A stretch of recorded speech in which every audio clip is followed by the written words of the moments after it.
He woke up before dawn, the alarm ringing like a cruel reminder of another endless day. His body ached from yesterday's labor, his mind heavy with the thought of bills waiting on the kitchen table. For years, he had lived like this, working harder and harder, yet never escaping the cycle of exhaustion and debt. Have you ever felt that crushing weight, the sense that no matter how much effort you give, life refuses to change? That was his reality. Every morning he dragged himself to the factory, surrounded by machines louder than his own thoughts. He watched the clock tick slowly, each minute stretching into eternity. His paycheck was small, his dreams even smaller. He told himself that wealth was for others, for people born into privilege, not for someone like him. And yet, deep inside, a quiet voice whispered, "Is this really all there is?" At night, he lay awake staring at the ceiling, haunted by sleepless nights. He thought of opportunities missed, of ideas he never pursued, of the fear that kept him stuck. He remembered the arguments at home, the tension over money, the feeling of being trapped in a life designed by scarcity. He convinced himself that tomorrow he would change, tomorrow he would act differently. But tomorrow never came. Later became never, and never became regret. One evening, after another grueling shift, he sat alone with his thoughts. His hands trembled as he held the paycheck that barely covered rent. He asked himself, "Why do I always feel stuck? Why does money slip away, no matter how hard I work?" That moment of despair became the seed of transformation. Because what happened next will surprise you. Scrolling through his phone, he stumbled upon a message that seemed to speak directly to him. Your beliefs shape your reality. Scarcity keeps you poor. Abundance sets you free. He almost dismissed it as another empty phrase. But something inside him paused. He realized he had lived his entire life under the shadow of scarcity. Every decision, every fear, every excuse was born from the belief that there was never enough. He began to question himself. Was poverty truly about his job, or was it about his mindset? He noticed the language he used. I can't. I'll never. I'm stuck. Each phrase was a lock. Each belief was a chain. Slowly, he started to shift. He saved a little, not much, but enough to prove discipline was possible. He read about investments, about compound growth, about the psychology of risk. He discovered that fear had been his greatest expense. But transformation is never smooth. One day, his company announced layoffs. His name was on the list. The fear returned, stronger than ever. He felt the ground collapse beneath him. For a moment, he thought, this is proof.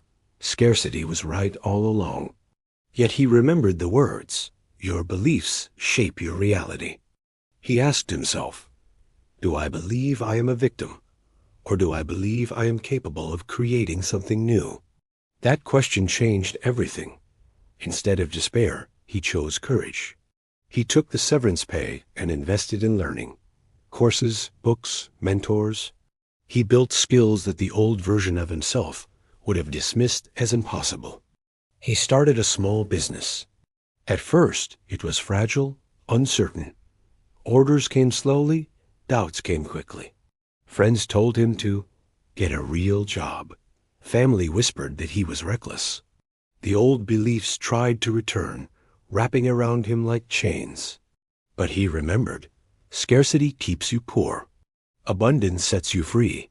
He pushed forward. He reinvested every small profit. He studied late into the night, learning about marketing, negotiation, leadership. He discovered that success wasn't about luck. It was about mindset, persistence, and courage. Then came another setback. A major client canceled a contract. His savings dwindled. He felt the old fear rise again. For a moment, he thought of quitting. But then he asked himself, do I believe this failure defines me, or do I believe it teaches me? That question became his anchor. He adapted, he diversified, he built new partnerships. Slowly, the business recovered, and then it thrived. Years passed. His company grew beyond what he had imagined. He hired employees, expanded services, built a reputation. The worker who once feared bills now managed opportunities. But the transformation wasn't only financial. His mindset shift touched every part of his life. He became more confident, more resilient, more hopeful. He realized that wealth wasn't just about money. It was about freedom, choice, and impact. He began to help others, sharing his story, mentoring those who felt trapped. He told them, "It's not your circumstances that define you. It's your beliefs."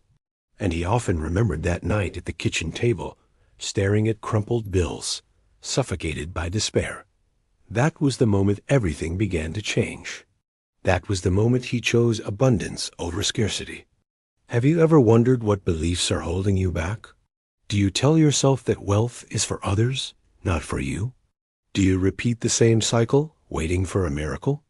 Or are you ready to shift your mindset, to see money as a tool, to see yourself as capable? There is something powerful that helped him make this shift.